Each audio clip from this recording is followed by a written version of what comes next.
If you've ever walked out to your garden in the early morning, hoping to see signs of life in the soil, only to find it looking flat, dry, and eerily still, you know how discouraging that can feel. For years I'd focused all my attention on my planting beds, piling on compost and tending to the crops, while my pathways, the spaces between, were left bare or covered in hard, compacted dirt. I didn't realize that these neglected areas were actually a missed opportunity, a sort of no man's land for soil life. Then one season I tried something different. I treated my paths like part of the garden. I mulched them thickly with leaves, grass clippings, and one special ingredient that changed everything. Within weeks, the earthworms started showing up in places I'd never seen them before. It didn't just stop there. They began moving from the paths right into the growing beds, enriching the soil as they went. This might sound too simple to be true, but there's science behind it. Earthworms thrive in moist, cool, food-rich environments.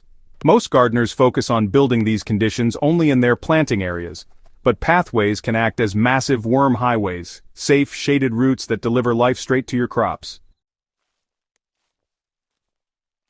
When I began layering my paths with organic matter, I created exactly the kind of habitat worms love. The results? Well, it's pretty amazing. Looser soil, richer planting beds, and less watering needed overall. And as a bonus, the method I'm going to share with you also helps discourage one of the most persistent pest slugs. Why mulching your pathways works. Bare paths between beds might look tidy, but they're often compacted and bone dry, both of which repel earthworms. Mulching your paths changes the microclimate immediately. Leaves, especially when they've started breaking down, create a natural insulating blanket. This keeps the soil underneath cooler in summer, reduces evaporation, and softens the surface. Grass clippings add a quick dose of nitrogen which fuels decomposition.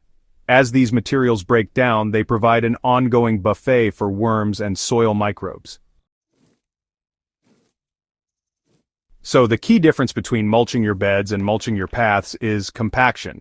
Beds are usually fluffed up and aerated during planting, but, pathways get constant foot traffic. A thick mulch layer really helps absorb the pressure, preventing the soil from turning into a hard pan. Over time, the worm tunnels and microbial activity underneath help keep the paths permeable, which means rainwater can soak in rather than running off.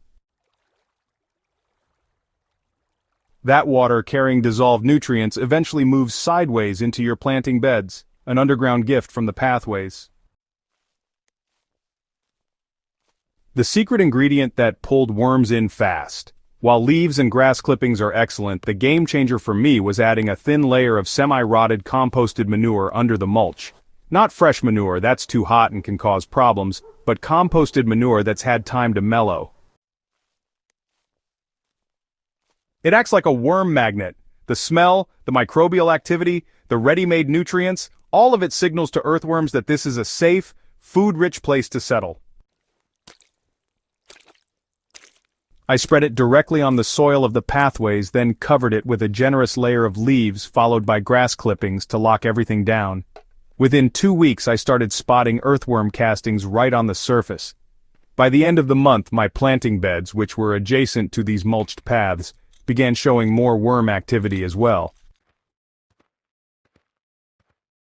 The worms had treated my pathways like an express lane straight to the beds, carrying organic matter in their guts and depositing it as nutrient-rich castings.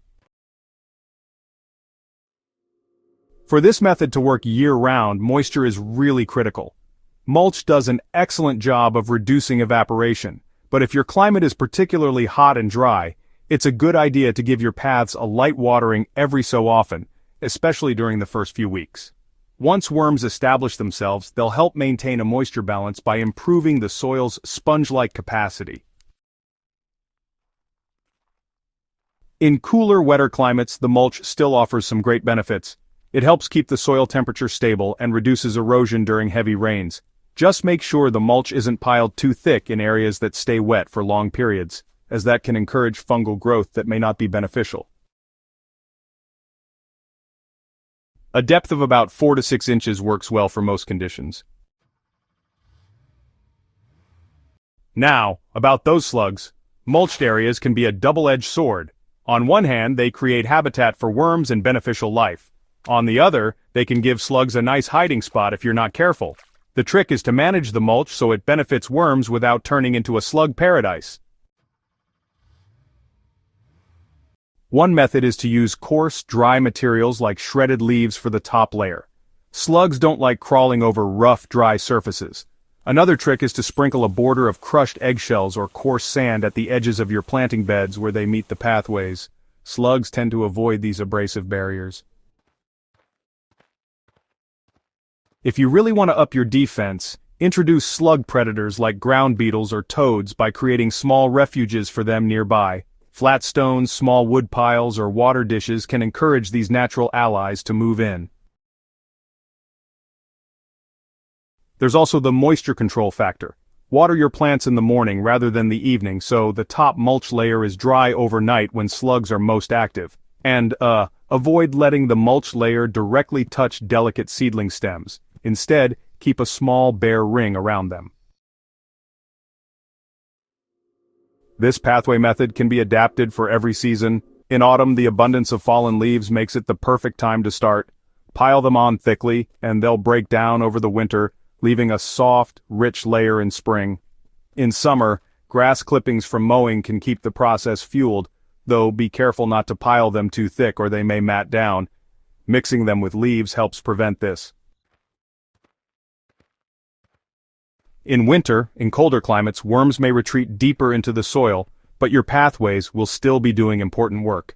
The mulch layer acts as insulation, protecting the soil structure and microbial life so that when spring warmth returns, worms can quickly reoccupy the top layers. Over time, these mulched pathways become, living corridors in your garden. They feed the soil, reduce the need for synthetic inputs, and turn previously wasted space into active contributors to your garden's fertility. They can even help with weed control. Thick mulch smothers many weed seeds before they can germinate, saving you work down the road. The beauty of this system is how it quietly transforms your garden's ecosystem. Worms are not just a sign of healthy soil, they're engineers, creating channels that let air and water flow freely. They break down organic matter into forms plants can use immediately. And when they are thriving in your pathways, they're always on the move, delivering these benefits right where you need them most. So if your garden beds have been struggling to attract worms, or you simply want to supercharge the life in your soil without constantly turning it or hauling in more compost, start with your pathways. Treat them with as much care as you do your beds, and you'll create a living, breathing network beneath your feet. And here's the best part. Once set up, this system mostly takes care of itself. Nature does the work. You just provide the raw materials and keep an eye on moisture. Before long, you'll find your soil richer, your plants healthier, and your garden buzzing with the kind of unseen activity that makes all the difference. If you found this method as exciting as I did when I first tried it, make sure you subscribe to Hydrohaven and share this with other gardeners. The more we spread these simple, low-cost techniques, the more living soil we can bring back, one garden path at a time.